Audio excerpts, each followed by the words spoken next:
Merci. Il est là, il est là. Bonjour. On m'entend, c'est bien. Bonjour, on va parler d'autre chose, mais pas vraiment. Bonjour à tous, bonjour à toutes, bonjour à tout.te.s. Il faut être inclusif.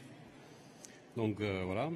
Il est de coutume aujourd'hui, et même de bon ton, de se prétendre connecté, ou de dire avec fatalité ou non qu'il faut vivre avec son temps. Il en est de même pour nous, syndicalistes ou militants, pour qui l'isolement est de manière systématique synonyme de régression sociale. Nous ne pouvons plus aujourd'hui rester étrangers à ce qui se passe ailleurs que dans notre milieu professionnel ou tout simplement ailleurs que dans l'entreprise où on se trouve. Il est impératif d'intégrer cette notion d'ouverture comme un réflexe automatique. Et s'il est peut-être naturel pour nous de s'intéresser à ce qui se passe à côté, on oublie souvent de regarder ailleurs, même quand on a cet ailleurs sous les yeux. Alors, à l'heure où il est fréquent de parler en bien ou en mal des réseaux sociaux, de les utiliser plus ou moins fréquemment, il serait dommage et une grave erreur pour nous, syndicalistes militants, de laisser à l'abandon un formidable réseau social qu'il ne tient qu'à nous d'intégrer dans notre action de tous les jours. Je parle d'un milieu professionnel qui se rencontre dans la totalité du monde du travail, c'est-à-dire le nettoyage. Si j'osais dire que celui qui n'a jamais vu une femme de ménage me jette la première pierre, je ne prendrais pas beaucoup de risques. Dans toutes les entreprises, quel que soit le ou les métiers qu'on y pratique, quels que soient les produits, services, clients, il y a toujours du nettoyage. Et très souvent, ceux qui le font exercent sur plusieurs sites, plusieurs chantiers ou sont multi-employeurs.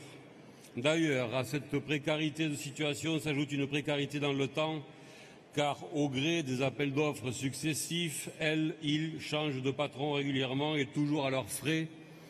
Et ce n'est pas à vous que j'expliquerai qui c'est qui paye quand les prix sont revus à la baisse. D'ailleurs, ce n'est pas pour rien si je dis elles, ils, celles, ceux, 75% de femmes, 3 femmes pour un homme. Ce qui permet quand même au passage de s'interroger sur les soi-disant évolutions de la société de ces 4 ou 5 dernières décennies.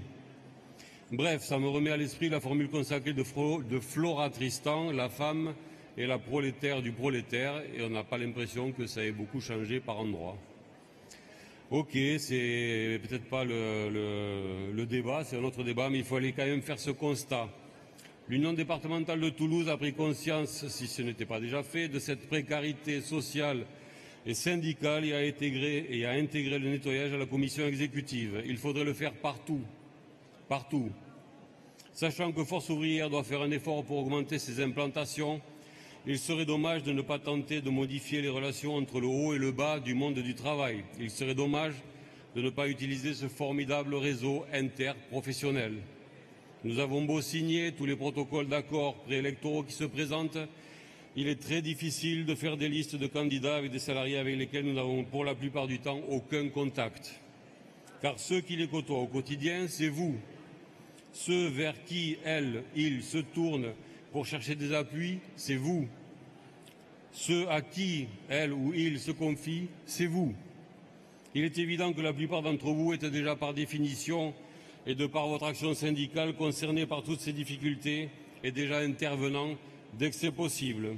Mais il faut faire en sorte que cela sorte du cadre occasionnel pour devenir intégré dans le mouvement quotidien.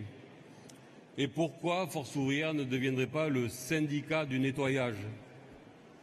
Je suis persuadé que nous avons tous à y gagner. Ce tissu social est notre base à tous. Là où il y a du travail, il y a du nettoyage.